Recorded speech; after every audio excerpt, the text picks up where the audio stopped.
अतिरेक्यांनी केलेल्या हल्ल्याचं, आजपर्यंत झालेल्या हल्ला आणि आत्ताचा हल्ला याच्यामध्ये खूप मोठा फरक आहे. हिंदू समाज असुरक्षितपणे त्यांची भावना अशी निर्माण झाली की आम्ही असुरक्षित आहोत काय. म्हणून आमच्या सरकारला विनंती आहे की याचा ताबडतोब बंदोबस्त करावा. खरं तर पाकिस्तानची सीमा राजस्थानलाही आहे, पाकिस्तानची सीमा गुजरातलाही आहे, पाकिस्तानची सीमा पंजाबलाही आहे. इथं अशा घटना होत नाहीत, काश्मीरच अशा घटना का होतात असा आमचा प्रश्न आहे. त्याला खरं तर तिथलं समर्थक जे काश्मीरमध्ये बसलेले समर्थक आहेत ते त्यांना आणतात, त्यांना आश्रय देतात.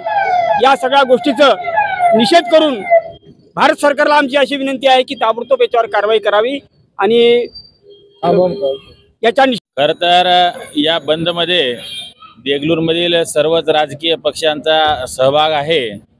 पण आम्ही सत्ताधारी पक्ष म्हणून आदरणीय पंतप्रधानांना अशी विनंती करू इच्छितो की रोज उठून पाकिस्तानबद्दल, रोज उठून बांगलादेशबद्दल निषेध आंदोलन करत बसण्याची वेळ पुढे येऊ नये, यासाठी केंद्र सरकारने यावर ठोस पावले उचलावीत.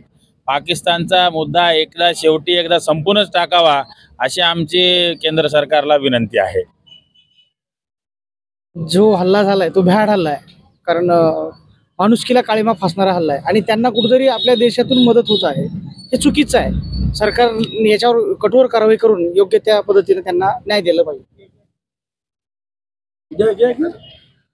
या आज जो देगलूर शहर बंदचं नियोजन केलेलं आहे, या पहलगाममध्ये नरसंहार केलेल्या अतिरेक्याच्या निषेधार्थ बंद करण्यात आलेला आहे आणि सरकारनं जेवढं तीव्र त्या पाकिस्तानाविरोधात आणि अतिरेक्याविरोधात करता येईल ते करावं, यासाठी आम्ही देगलूर शहरातून सुद्धा मेसेज पाठवण्याच्या दृष्टीनं हा बंद आयोजित करण्यात आलेला आहे.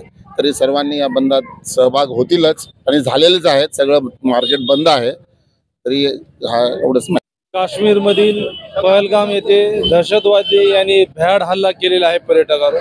त्या अनुषंगाने आज देगलूर शहर बंद आहे, पूर्ण उत्स्फूर्त परिस्थिती आहे.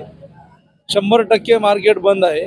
त्या अनुषंगाने आम्ही आमचा पूर्ण फोर्स योग्य ठिकाणी नेमलेला आहे. सर्व आम्ही हजर आहोत. आम्ही बंद सोबत योग्य बंदोबस्त देणार आहोत.